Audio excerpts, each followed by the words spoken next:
There is a company called SoFi. It paid $625 million to put its name on a football stadium in Inglewood, California. It does not own 1 square inch of that stadium. The man who actually owns it, every seat, every suite, every square foot of that $5.5 billion building, is Stan Kroenke. And he did something with that stadium that most people walking through its gates have never once thought about. He did not just build a place for his football team to play. He built a 298-acre city around it.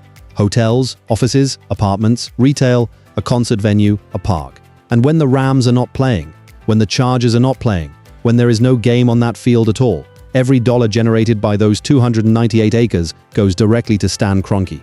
That is one type of sports stadium owner. There are 4 others, and each one has a completely different answer to the same question.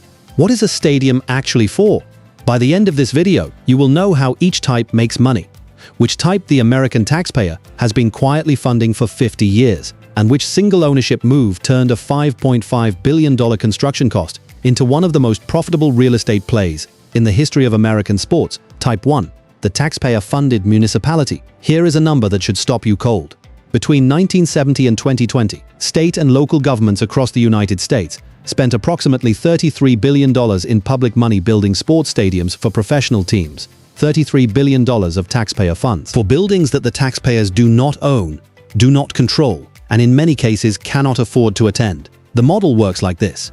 A city or county issues bonds, essentially borrowing money from investors to finance stadium construction. The professional sports team signs a long-term lease, typically 20 to 30 years, agreeing to play their home games in the publicly owned facility. The team pays rent. The city repays the bonds over decades using tax revenue, hotel taxes, or in some cases a dedicated sales tax increase that every resident of the county pays, whether they watch a single game or not. Paycor Stadium in Cincinnati, home of the Bengals, was built almost entirely with public money from Hamilton County through a sales tax. The county owns the building. The Bengals play in it as tenants. Hamilton County residents have been paying off that construction debt for over 2 decades. Here is what the economic research consistently shows about this arrangement. The broad community benefits that politicians promise when selling stadium deals to voters, job creation, tourism, neighborhood revitalization, are almost always overstated. Entertainment spending inside a stadium largely replaces spending that would have happened elsewhere in the same city. The economists call it the substitution effect. The money shifts. It does not multiply. The people who benefit most from publicly funded stadiums are the team owners, the league, and the businesses immediately adjacent to the venue. The people who pay for it are spread across an entire county, most of whom will never set foot inside the building their taxes built. Type 2. The team owner who also owns the building. Now everything changes. A small but significant group of NFL and NBA owners made a decision that separates them from every other team owner in American professional sports. They privately finance their own stadium instead of asking the public to pay for it. Bob Kraft owns Gillette Stadium in Foxborough, Massachusetts, home of the New England Patriots. Stephen Ross owns Hard Rock Stadium in Miami Gardens, and Stan Kroenke privately financed SoFi Stadium in Inglewood at a cost of $5.5 billion, the most expensive stadium ever built, without a single dollar of public construction funding. Why does owning the building matter so much? Because a stadium is not just a place where games happen. It is a venue that sits empty for roughly 340 days of every year, if all it ever hosts is a football team playing 8 home games per season. The team owner who also owns the building controls what happens on every one of those other 340 days. Concerts, college football bowl games, boxing matches, international soccer friendlies, award shows, corporate events, the Super Bowl, the Olympics. SoFi Stadium has already hosted the Super Bowl, the College Football National Championship, and is scheduled to host ceremonies for the 2028 Los Angeles Olympics. Every dollar of revenue from every one of those events flows to Kroenke's ownership entity, not to a city government, not to a public authority, not to any tenant. The naming rights deal alone, $625 million over 20 years from SoFi, the financial company, averages more than $30 million per year in pure revenue for the building owner, generated entirely by a company paying for the right to display its name on someone else's asset. This is the ownership tier where a stadium stops being a cost and becomes an engine. Type 3. The real estate developer in a Jersey. Here is where the model gets genuinely interesting and where the most sophisticated stadium owners are operating right now. The real estate developer in New Jersey is not primarily a sports person. They are a real estate developer who acquired a sports franchise because the franchise gave them something no conventional real estate developer can get on their own: the political and social leverage to assemble and rezone massive amounts of urban land.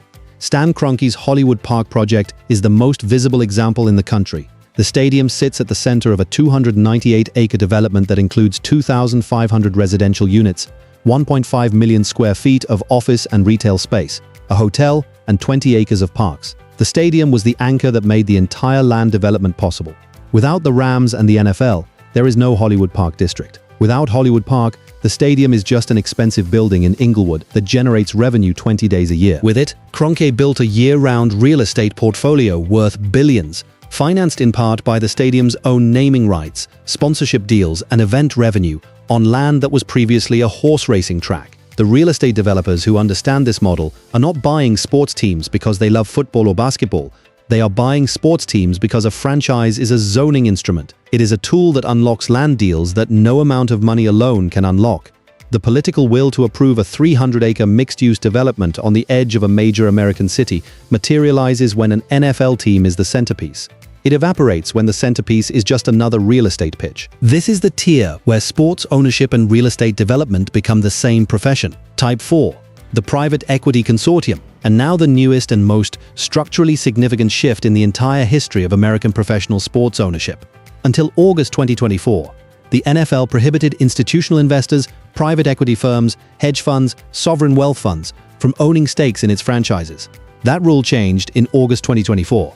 Within months of the rule change, portions of the Miami Dolphins and the Buffalo Bills were sold to private equity firms. This matters enormously, and not just for football. Private equity ownership brings a financial discipline and a capital structure to sports franchise ownership that individual billionaire owners rarely apply. A private equity firm acquiring a minority stake in an NFL franchise is not doing so because they are fans. They are doing so because NFL franchise values have increased at an average annual rate of approximately 15% over the past 2 decades, outperforming the stock market, outperforming real estate, outperforming nearly every conventional asset class. The Washington Commanders sold for $6.05 billion in 2023, a new NFL record at the time, breaking the previous record of $4.65 billion set by the Denver Broncos sale in 2022. These are not sports transactions anymore.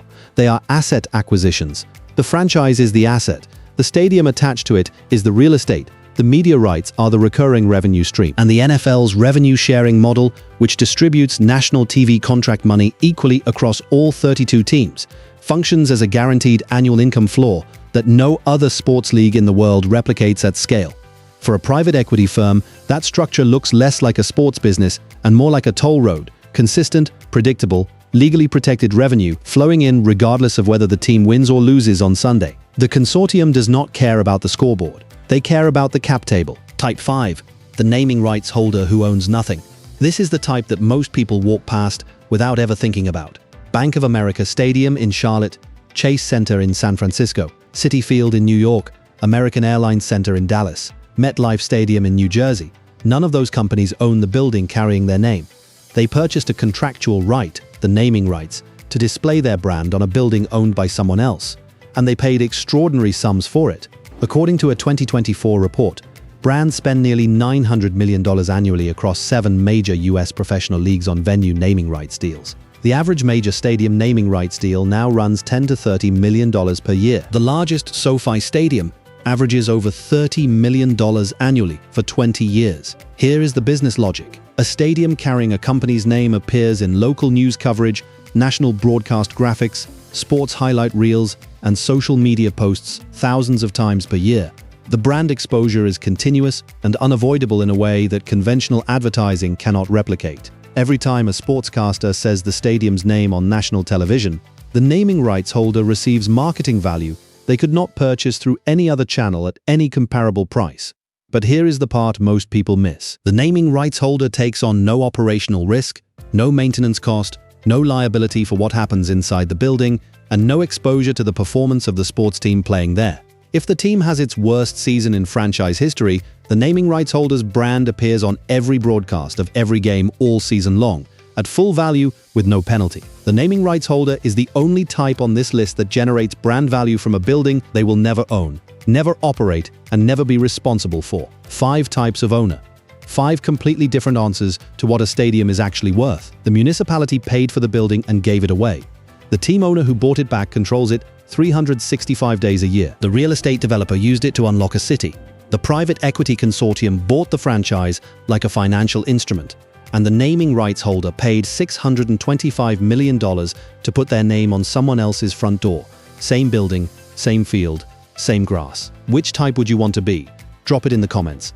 And subscribe to Cole Doc Explained, because next time we are breaking down another empire, one owner at a time.